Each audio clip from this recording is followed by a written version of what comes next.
नमस्कार, गोरखपुर न्यूज में आप सभी का स्वागत है। दिन भर की खबरों के साथ मैं हूं फरीद अहमद।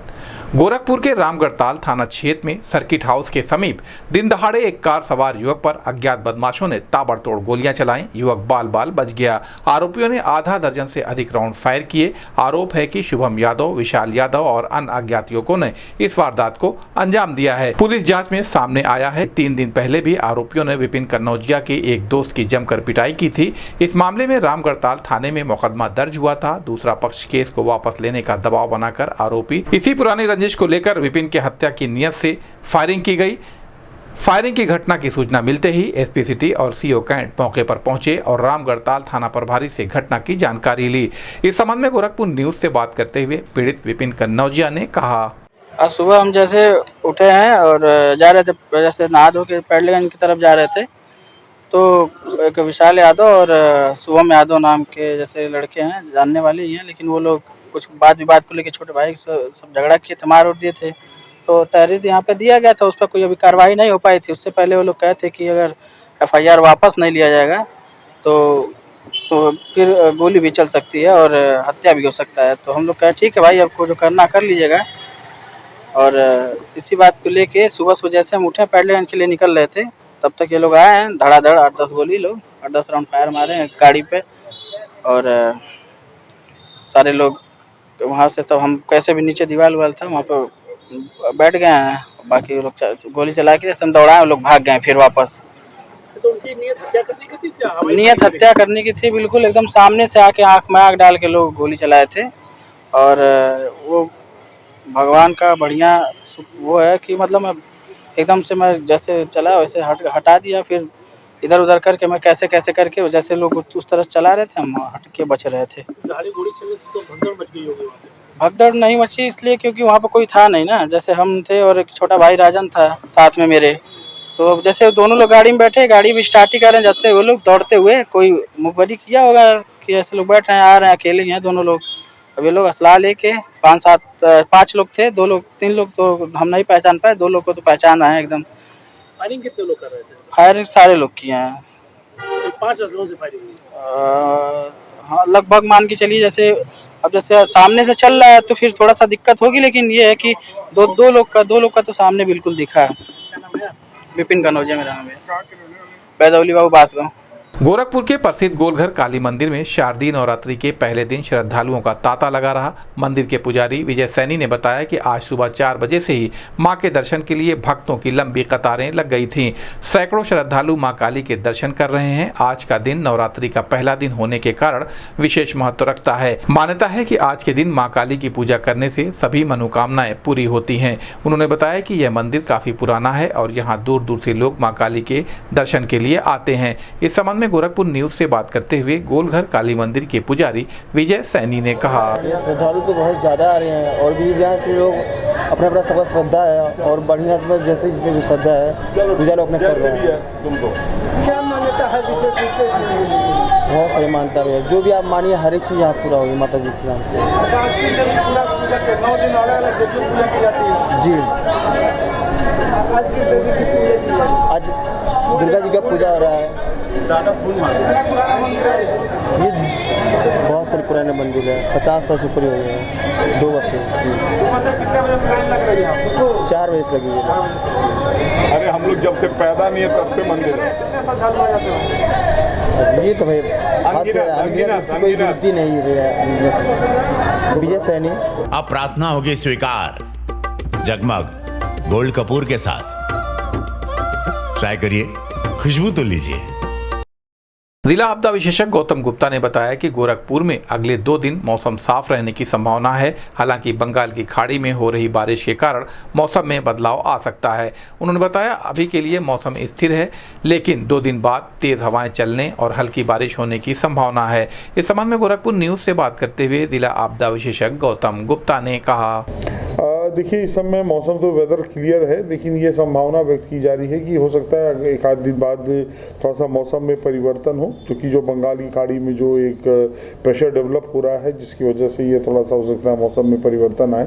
लेकिन ये है कि अभी मौसम फिलहाल आज और कल तो मौसम इसी प्रकार रहेगा। हो सकता है उसके बाद एक हल्की फुल्की हवाएं तेज चले, कुछ हो सकता है बूंदाबांदी भी हो सकती है। तो इस तरीके का मौसम में थोड़ा सा परिवर्तन होने की संभावना व्यक्त की गई है आईएमडी द्वारा। मुख्यमंत्री योगी आदित्यनाथ ने अपशिष्ट से समृद्धि की अवधारणा के अंतर्गत रीयूज मटेरियल से निर्मित मोबाइल पिक टॉयलेट बस और ठोस अपशिष्ट प्रबंधन से के तहत 15 गाड़ियों को हरी झंडी दिखाकर शुभारंभ किया। इसके साथ ही मुख्यमंत्री ने मेनहोल की सफाई के लिए एक बैंडिकूट मशीन का लोकार्पण किया। इस अवसर पर नगर निगम द्वारा त्योहारों को ध्यान में रखते हुए जारी जीरो वेस्ट त्योहार स्वच्छ पंडाल कैलेंडर का भी अनावरण किया गया। ये 15 गाड़ियां कूड़ा प्रबंधन के तहत महानगर को स्वच्छ रखने में महत्वपूर्ण भूमिका निभाएंगी। ये गाड़ियां वार्डों से डोर टू डोर कचरा संग्रह कर उसका उचित निस्तारण करेंगी, जिससे शहर को स्वच्छ और स्वस्थ बनाया जा सके। बैंडिकूट मशीन नालियों की सफाई में अत्यधिक प्रभावी साबित होगी। मुख्यमंत्री योगी आदित्यनाथ ने इस कार्यक्रम के माध्यम से स्वच्छ नवरात्रि पर्व मनाने का संदेश दिया। ठोस अपशिष्ट प्रबंधन के लिए door to door magic box Gorakhpur के निर्माण के लिए यह आज के इस दिवस पर किया जा रहा है। साथ ही फिकल स्लज मैनेजमेंट के लिए बर्तनों से मेन होल की सफाई के लिए उनकी पहल पर बैंडिकूट रोबोट का नवरात्र का यह स्वच्छता के साथ समाज को नई। अब प्रार्थना होगी स्वीकार जगमग गोल्ड कपूर के साथ। ट्राई करिए, खुशबू तो लीजिए। गोरखपुर में राप्ती नदी का जलस्तर खतरे के निशान से 80 सेंटीमीटर ऊपर है, जिसके कारण बहरामपुर दक्षिणी गांव समेत कई गांव बाढ़ से प्रभावित हुए हैं। ग्रामीणों को आने जाने के लिए नावों का सहारा लेना पड़ रहा है और उनके सामने पेयजल और पशुओं के चारे की समस्या उत्पन्न हो गई है। जिला आपदा विशेषज्ञ गौतम गुप्ता ने बताया कि राप्ती और रोहिणी नदियों का जलस्तर खतरे के निशान से ऊपर होने के कारण सदर, सहजनवा और खजनी तहसील के लगभग 29 गाँव बाढ़ की चपेट में आ गए हैं। प्रशासन ने प्रभावित इलाकों में 85 नावों की व्यवस्था की है और लोगों के राहत सामग्री वितरित की जा रही है। ग्रामीणों से अपील की गई है कि वे बच्चों को नदी में नहाने न भेजें और आने जाने के लिए केवल नावों का उपयोग करें। उन्होंने आश्वासन दिया कि प्रशासन लगातार स्थिति पर नजर रखे हुए है और उम्मीद है कि अगले 1-2 दिनों में जलस्तर कम हो जाएगा। इस संबंध में गोरखपुर न्यूज से बात करते हुए जिला आपदा विशेषज्ञ गौतम गुप्ता ने कहा, देखिए जनपद गोरखपुर में जो राप्ती नदी है वो अभी अपने डेंजर लेवल से ऊपर बह रही है। तकरीबन वो 80 सेंटीमीटर अपने डेंजर लेवल से ऊपर है, जिसके दृष्टिगत जो गोरखपुर और उससे आच्छादित जो हमारे शहर से आच्छादित जो क्षेत्र के कुछ तकरीबन 17 गांव जो हैं वो बाढ़ से प्रभावित हैं। और इसके अलावा कैंपियरगंज और सहजनवा के भी कुछ गाँव बाढ़ से प्रभावित हैं। तो इन सभी गाँवों में भी चूँकि नदी का जलस्तर बढ़ रहा है, क्योंकि उसकी जो राप्ती की जो 3 मुख्य सहायक नदियां हैं, कुंडरा और बूढ़ी राप्ती और रोहिन, इसमें सभी नदियां जो हैं अपने वो डेंजर लेवल से ऊपर है। तो जिसकी वजह से राप्ती में इन नदियों का पानी आ जा रहा है, जिसकी वजह से ये दिक्कत हो रही है। तो अभी जो नदियां हैं अभी 1-2 दिनों तक और इसका ये अब और ऊपर उठेंगी, मतलब थोड़ा और बढ़ेंगी, लेकिन उसके बाद से ये रिसीड करना शुरू कर देंगी, क्योंकि एक गुड साइन ये है कि जो सरयू नदी है वो घटना प्रारंभ हो गई है। तो हो सकता है आने वाले 1-2 दिनों में पानी तेजी से रिसीड करे और इन क्षेत्रों से बाढ़ का पानी निकलना प्रारंभ हो जाए। लेकिन अभी वर्तमान समय में 1-2 दिनों तक बाढ़ का नदी का पानी बढ़ेगा, जिसके दृष्टिगत वहाँ पर जहाँ कहीं भी नाव की आवश्यकता है वहाँ नाव लगा दी गई है। सुरक्षित आवागमन के लिए नाव वहाँ पर संचालित है और बाकी जो भी अन्य आवश्यक सहायताएं हैं वो वहाँ पर उपलब्ध कराए जाने का कार्य प्रारंभ कर दिया गया। गुरुवार को शारदीय नवरात्रि के पहले दिन गोरखनाथ मंदिर में गुरु गोरखनाथ की तपस्थली पर मां आदिशक्ति की उपासना का विशेष अनुष्ठान गोरख पीठाधीश्वर एवं मुख्यमंत्री योगी आदित्यनाथ की उपस्थिति में वैदिक रीति रिवाजों के अनुसार संपन्न हुआ। मुख्यमंत्री ने मठ के प्रथम तल स्थित शक्तिपीठ में वैदिक मंत्रोच्चार के साथ कलश स्थापना कर मां शैलपुत्री की विधिवत पूजा अर्चना की। प्रतिपदा का यह अनुष्ठान मां जगत जननी की आराधना, देवी पाठ, आरती और क्षमा प्रार्थना के साथ पूर्ण हुआ। इससे पूर्व गोरखनाथ मंदिर परिसर में भव्य कलश शोभा यात्रा निकाली गई, जिसमें परंपरागत श्रद्धा भाव से साधु संतों और भक्तों ने भाग लिया। शोभा यात्रा की अगुवाई गोरखनाथ मंदिर के प्रधान पुजारी योगी कमलनाथ ने की। यह यात्रा भीम सरोवर पर पहुंची, जहां कलश भरने और सरोवर की परिक्रमा के बाद वापस शक्तिपीठ लौटी। मुख्यमंत्री योगी आदित्यनाथ ने स्वयं कलश को उठाकर शक्तिपीठ के गर्भगृह में वैदिक मंत्रोच्चार के बीच वरुण देवता का आह्वान कर उसे स्थापित किया।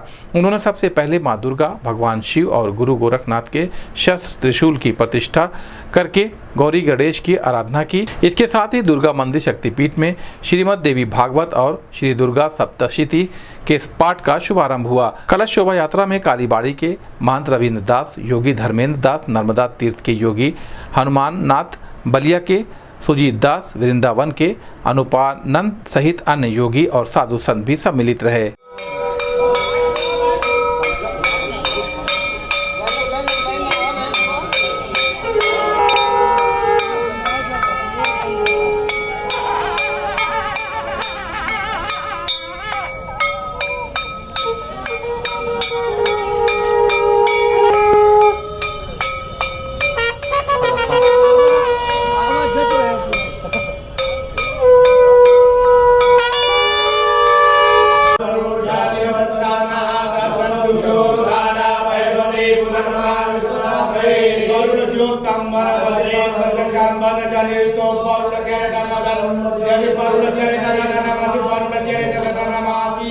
वांगम